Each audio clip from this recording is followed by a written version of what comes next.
Arg. Yo-ho from the Mojos. So great work on the Simone Weil book. I want to make some connections between what we've done this week and what's coming next week, all right, with Reinhold Niebuhr. I was introduced to Niebuhr in an honors seminar class at SPU when I was a senior, and he's been a fellow traveler, a mentor in ways ever since.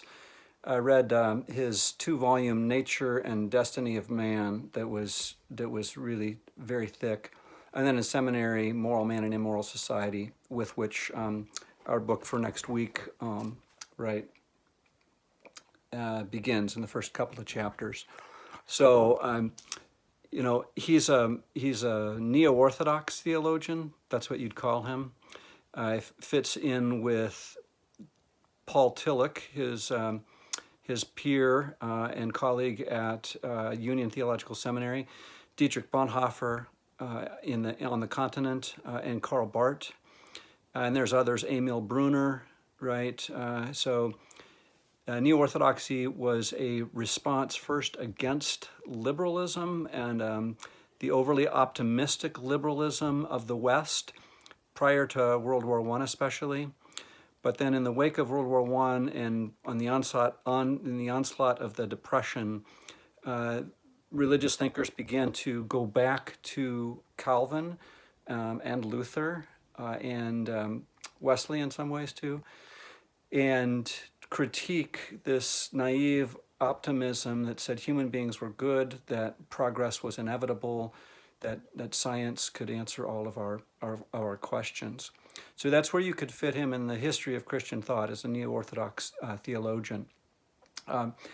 The book is just wonderful in that it's a veritable story of a religion in America. You see Niebuhr moving from pacifism, almost kind of like a socialist critique of Henry Ford in the beginning, to a more critical Christian realism later that would come to inspire people like Henry Kissinger.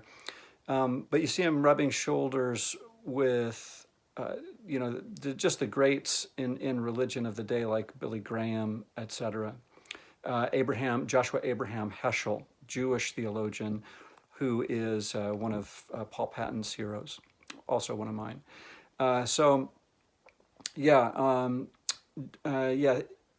The issues that come up too, the themes that we will see, his concern about the meaning of work and economy that we saw with Simone Weil, real contrast with her when it comes to Judaism and his approach to the relationship between Judaism and Christianity, right? That Christianity is Jewish, and he's really for kind of a pluralism, also with Catholics, John Courtney Murray.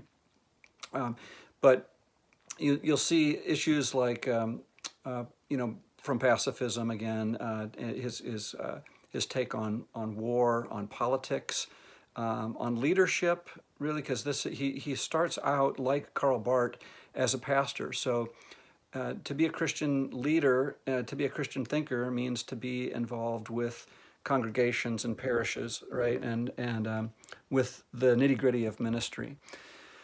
So obviously, he's going to fit into the social justice stream. Others that you'll recognize too. He's very prophetic, and I want you to think about the current situation, about the pandemic, because I think that more than any other time in the last, since the end of World War II, we as Christians need to have a voice, and we've got a chance as a nation to remake our culture, to reassess what it means to write books, to produce series on Netflix or Amazon, to think about politics as the election is coming up.